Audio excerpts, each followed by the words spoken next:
السلام علیکم ورحمۃ اللہ وبرکاتہ۔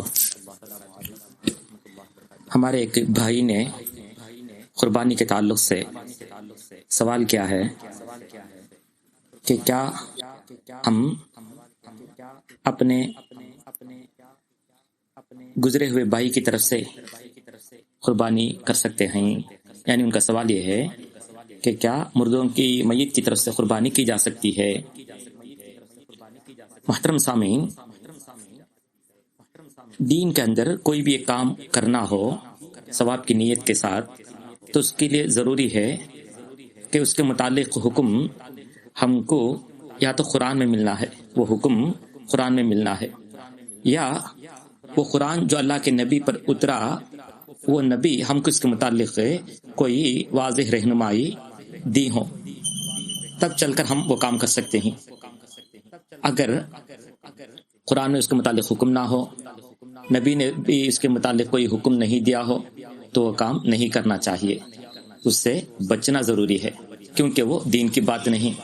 اللہ کے نبی صلی اللہ علیہ وسلم ہمیشہ خطبہ کے شروع میں ایک جملہ کہا کرتے تھے، اما بعد فإن احسن الحدیث کتاب اللہ، یقیناً تمام باتوں میں سب سے اچھی بات اللہ کی کتاب ہے، وخیر الحدی حدی محمد، اور زندگی گزارنے کے لیے تمام طریقوں میں بہترین طریقہ محمد صلی اللہ علیہ وسلم کا طریقہ ہے، اور دین میں ہر نئی چیز بدعت ہے، اور ہر بدعت گمراہی ہے، ہر گمراہی جہنم میں پہنچانے والی ہے۔ یہ حدیث ابن ماجہ نسائی وغیرہ میں دیکھی جا سکتی ہے۔ اس لیے دین کے معاملے میں ثواب سمجھ کر ہم اپنی طرف سے کوئی کام کریں تو اللہ اس کو قبول نہیں کرتا، بلکہ وہ گمراہی ہے، اس لیے اس سے بچنا چاہیے۔ ہمارے لیے اللہ کے نبی صلی اللہ علیہ وسلم بہترین نمونہ ہیں، جیسے کہ قرآن میں اللہ نے فرمایا لقد کان لکم فی رسول اللہ اسوۃ حسنہ، اللہ کے رسول کی ذات میں تمہارے ایک بہترین نمونہ ہے۔ تو ہم کو کیا کرنا چاہیے؟ جب ہم اس کے متعلق دیکھتے ہیں اللہ کے نبی نے کیا کیا ہے، تو اللہ کے نبی صلی اللہ علیہ وسلم کی زندگی میں خود ان کے پیارے چچا حضرت حمزہ کا انتقال ہوا، اپنی پیاری اور چہیتی بیوی حضرت خدیجہ کا انتقال ہوا، اسی طرح اللہ کے نبی صلی اللہ علیہ وسلم کی زندگی ہی میں ان کی 3 بیٹیوں کا انتقال ہو گیا، زینب، رقیہ، ام کلثوم رضی اللہ عنہن۔ تو اس طرح اللہ کے نبی کے چچا، بیوی، بیٹیوں کا انتقال ہوا، تو اللہ کے نبی صلی اللہ علیہ وسلم نے ان میں سے کسی کے لیے بھی ان کے انتقال کے بعد اللہ کے نبی نے اپنی طرف سے قربانی ان کے لیے ان کے نام لے کر قربانی نہیں دی۔ جب اللہ کے نبی نے کام نہیں کیا ہے تو ہم اسے بچنا چاہیے۔ قرآن کریم میں سورۃ الحشر میں سورۃ الاحزاب میں اللہ تعالیٰ فرماتا ہے وما آتاکم الرسول فخذوہ وما نہاکم عنہ فانتہوا، اللہ کے رسول جو دے تمہیں اسے لے لو، اور جسے اللہ کے نبی نے ربی تم کو روک دے اسے رک جاؤ۔ تو اللہ کے نبی ہم کو اس معاملے میں کچھ بھی نہیں دیا، قربانی کے تعلق سے میت کی طرف سے ہم کو قربانی کرنے کے سلسلے میں ہم کو کچھ بھی نہیں دیا، کس طرح کرو، ہم کو کوئی واضح رہنمائی نہیں دی، اس لیے ہم کو اس کام سے بچنا چاہیے۔ اسی طرح اللہ کے نبی نے جب ہم کو اس کا حکم نہیں دیا تو ہم اسے پوری طرح بچنا چاہیے۔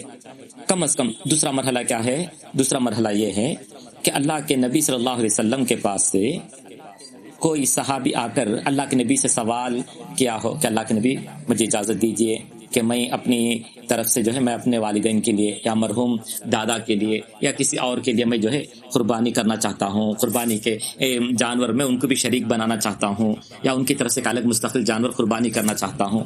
تو کوئی ایک صحابی نے بھی اللہ کے نبی کے پاس آ کر اس طرح سوال نہیں کیا، اور نہ اسی طرح تیسری بات، اللہ کے نبی صلی اللہ علیہ وسلم کی موجودگی میں کسی صحابی نے بھی اس طرح اپنی طرف سے اپنے کسی میت کے لیے قربانی دی ہو، اس کا کوئی ثبوت نہیں ملتا، اس کے لیے کوئی دلیل نہیں ملتی، اس لیے یہ کام بھی نہیں کرنا چاہیے۔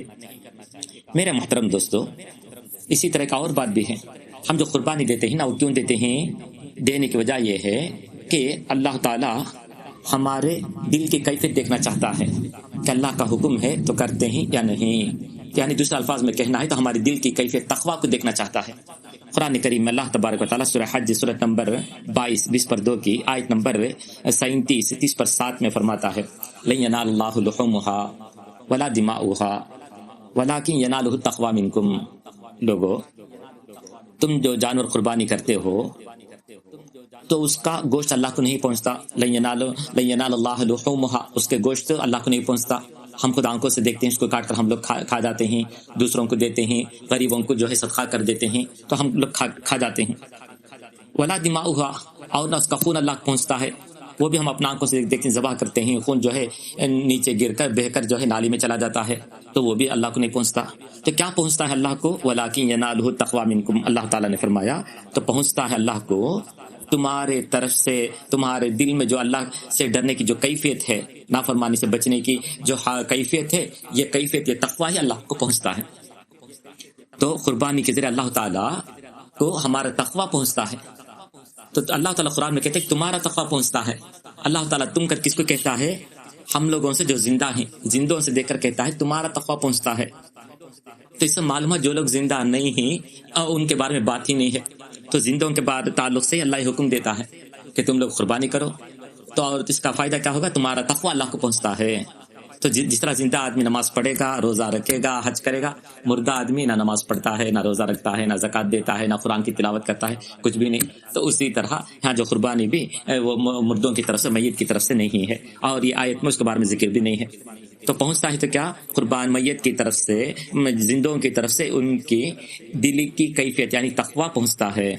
آخری بات، حضرت عطا بن یسار، یہ مشہور تابعی ہیں، وہ حضرت ابو ایوب انصاری سے سوال کرتے ہیں، اے صحابی رسول، اللہ کے نبی صلی اللہ علیہ وسلم کے زمانے میں کس طرح قربانی دی جاتی تھی؟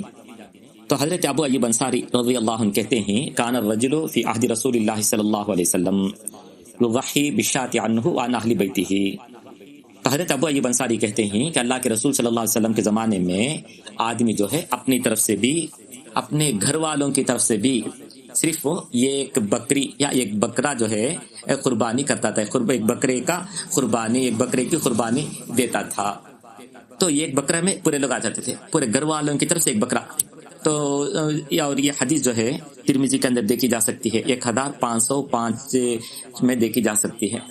تو ان حوالوں سے، ان دلیل سے معلوم ہوتا ہے کہ قربانی زندوں کی طرف سے دی جاتی ہے، مردوں کے لیے نہیں، اور مردوں کی طرف سے دینے کے لیے کوئی ثبوت اور دلیل نہیں ہے. اور ہمارے لیے جو رہنما بن کر آئے، اللہ کی طرف سے پیغام ہم تک پہنچانے کے لیے جو آئے ہیں، یعنی ہمارے رسول نے ہم کو اس کا حکم نہیں دیا.